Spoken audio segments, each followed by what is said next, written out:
নমস্কার বন্ধুরা, আজকে আমরা বানাবো বার্নার্ড মিলেট। চলুন রেসিপিটি দেখে নেওয়া যাক। আমি এখানে মিলেটটা নিয়ে নিয়েছি। এখানে আমি মোটামুটি 4 থেকে 5 চামচ মতো মিলেট নিয়ে নিলাম।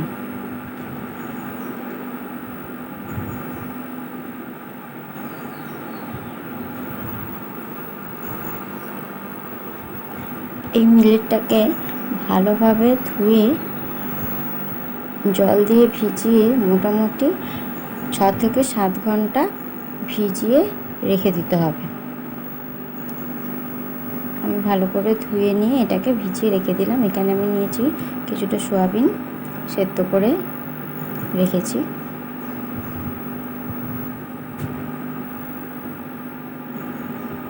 এরপরে আমি নিয়েছি একটু কাঁচা লঙ্কা, পেঁয়াজ আর টমেটো। এখানে আমি নিয়েছি একটুখানি মুসুরির ডাল আর মুগ ডাল। আমি এখানে মুসুরির ডালটা বেশি নিয়েছি।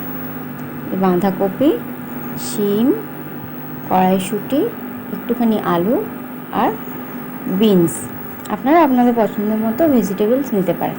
এবার আমি গ্যাসে প্রেসার বসিয়ে দিয়েছি। তার মধ্যে দিয়ে দিলাম সামান্য পরিমাণে তেল। তেলটা গরম করে নেব। ফোড়নে দিলাম জিরে,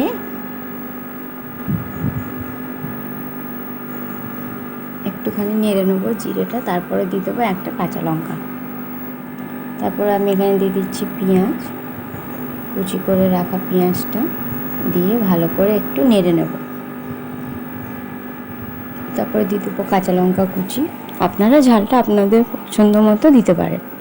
তারপর আমি আস্তে আস্তে সবজিগুলো প্রেসারের মধ্যে দিয়ে দিলাম।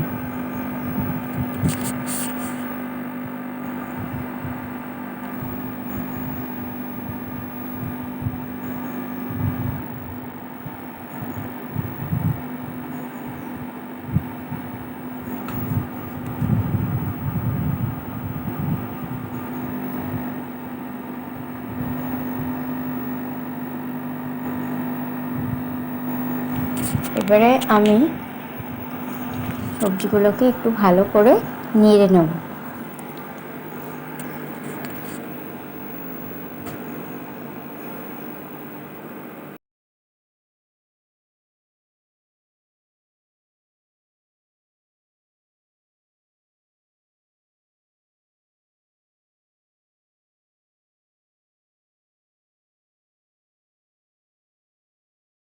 সবজিগুলো একটু ভাজা ভাজা হওয়ার জন্য আমি এখানে প্রেসারের ঢাকনাটাই উল্টো করে একটু ঢাকা দিয়ে রেখে দেবো।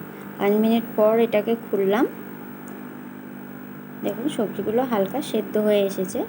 আমি আর একটুখানি ভাজা ভাজা করে নেব।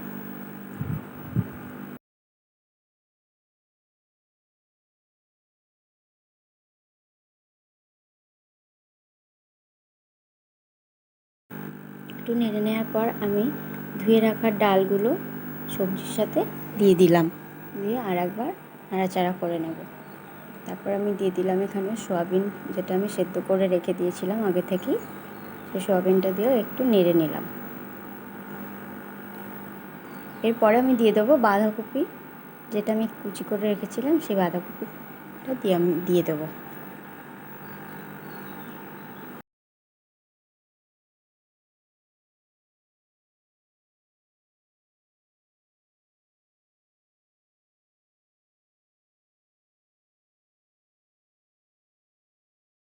আবারও সবগুলোকে ভালো করে মিশিয়ে নেব।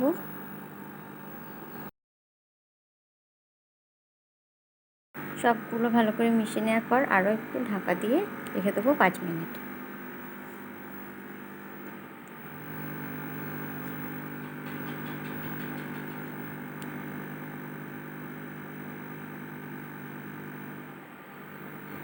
এখানে আমি দিয়ে দেবো লবণ পরিমাণ মতো, তারপর দেবো হলুদ গুঁড়ো।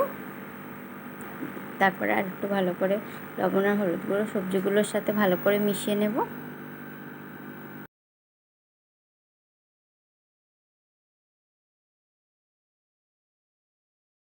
আবারও একটু ঢাকা দিয়ে রেখেছিলাম 5 মিনিট মতো। তারপর আমি দিয়ে দিলাম এখানে একটু জিরে গুঁড়ো আর ধনে গুঁড়ো, যেটা আমি একসাথে করে রেখেছিলাম আগে থেকে।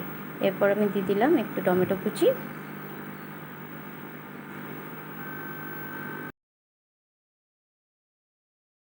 এবার আমি দিয়ে দেবো জলে ভিজিয়ে রাখা মিলেটগুলো দিয়ে আমি এটাকে ভালো করে নাড়াচাড়া করে নেব একটুখানি। তারপর আমি এখানে দিয়ে দেবো পরিমাণ মতো জল।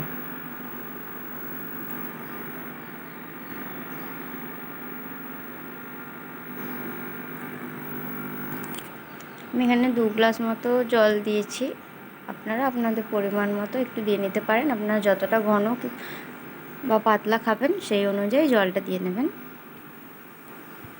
এবার আমি প্রেশারটা বসিয়ে রেখেছি। এখানে প্রেশারে মোটামুটি আমি 3টে সিটি দিয়ে নিয়েছি। তারপরে দেখুন আমি খুললাম, কত সুন্দর মিলেটটা হয়ে গেছে। এটা পাঁপড় ভাজার সঙ্গে খেতে সত্যি খুব ভালো লাগে।